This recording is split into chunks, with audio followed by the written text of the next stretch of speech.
David Spade joining us, Kiss FM. Hi. LA's Hey. it's LA's #1 hit music station. Have you ever DJ'd? As a DJ like you? Yeah, like on the radio. Oh, not like Paris Hilton and Ibiza. No, or both. Have you done that? Beep, bop, boop, bop, beep, beep, bop. Every TikTok song. Beep, bop, boop. No, I wanted to be a DJ for real when I started stand-up because I mostly, first of all, it's a harder job than people think, but I was so lazy and I knew I didn't get up in the morning till 11. Right. And I said, what is a good job where I could work at like 4 or 5? I don't know what the good shifts are. And then when I got the word that early is good, I go, oh, gross. No. New vocation. But I think stand-up to me would be the hardest live job because of I couldn't do it. Of the beatings? Of all of them. Yeah. The beatings lately? Yeah. But, No, it's hard for a bunch mean- of reasons. You've always been good about that. Like, I think you know that it's a hard job and you are in like the comedy world anyway. And it's just tough. And it's tough to go out. My new latest tough thing, aside from being just overall tough, is to do a Netflix special in the middle of a tour and not think far enough ahead to go, people go, and they're like my mom, they go, is there going to be a new hour tomorrow night when I see you? I go, a new hour? That one took me 2 years. My mom is like, we're going to both shows. Do something different, please. I go, Mom, don't go to both shows. I mean, this is a once in a lifetime event. Of course. Hey, And- speaking of you mentioned the beatings, I think you said. What was your reaction to what happened to Chappelle the other night? Chappelle was, God, this is in the middle of this whole Netflix comedy festival. Yeah. So we did something with Chappelle on the day. Is his name Chevelle or Chappelle? Chappelle.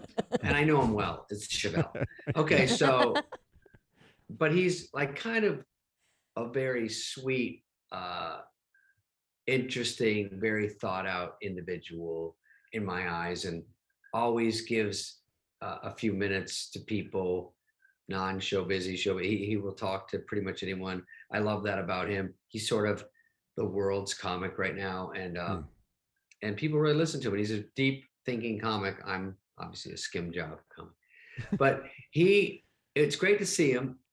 And then he goes to Hollywood Bowl. It's part of these big things. I think Rock was going to be there. And so what a great time. This happens. And I feel like maybe that Will Smith thing just broke the seal of, oh, you can go up there now. And that's dangerous because 99% of the crowd, if they ever went up, it's just because they're so excited. They want to get closer to someone that they see in real life they never see. And it's just more excitement. And then there's people that you don't know what's going on. And that's why it's dangerous. And I think all entertainers will react first from now on.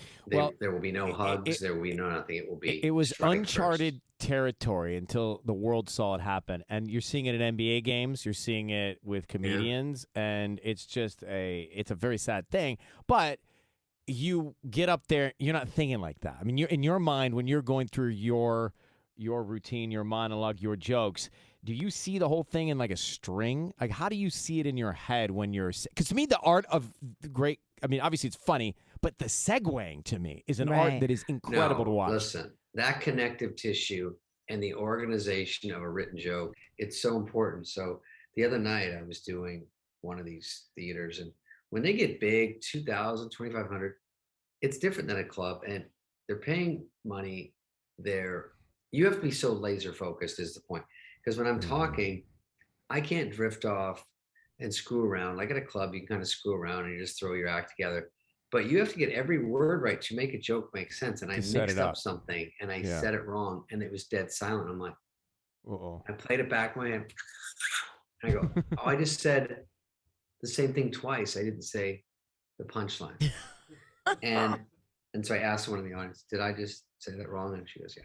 And then I said, I'm going to say it again. And please, everybody act like I never said it the first time. And so I did the joke again, and then I pointed and they all laughed hard. And then we got back on track.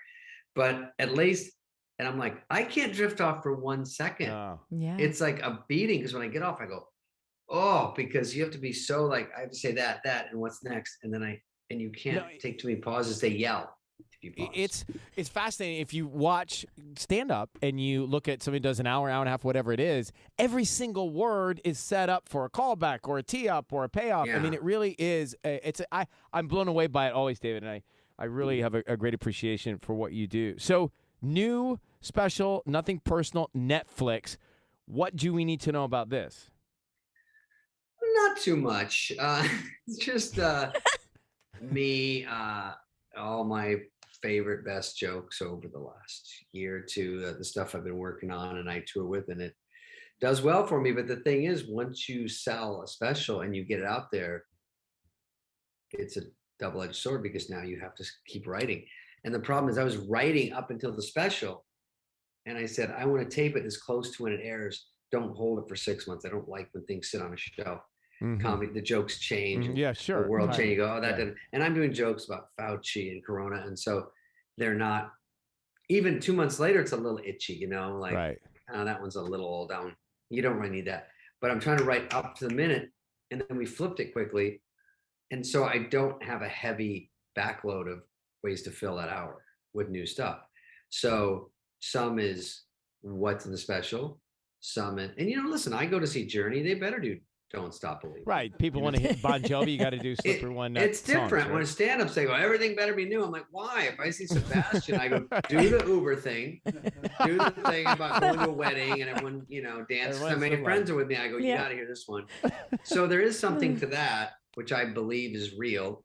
It's true. And then there's some people want all new. Some people want the same. And it's more of a mix. I do a lot of the stuff that really worked well in the special. And then I do some stuff really old and then do some stuff that's just new. And, you know, you also owe it to them to do well. And if I walk out there with a new hour that's okay, I feel like that's more of a ripoff. Yeah, you feel like you're letting them down. Hey, good luck, man. Good to see you. As always, check it out. His stand-up special, Nothing Personal, on Netflix, David Spade. We'll connect soon, man. Thanks, guys. Yeah, great to talk to you. See you. Be well. See you. Bye-bye. Bye-bye. Actually, really nice to have that conversation with David.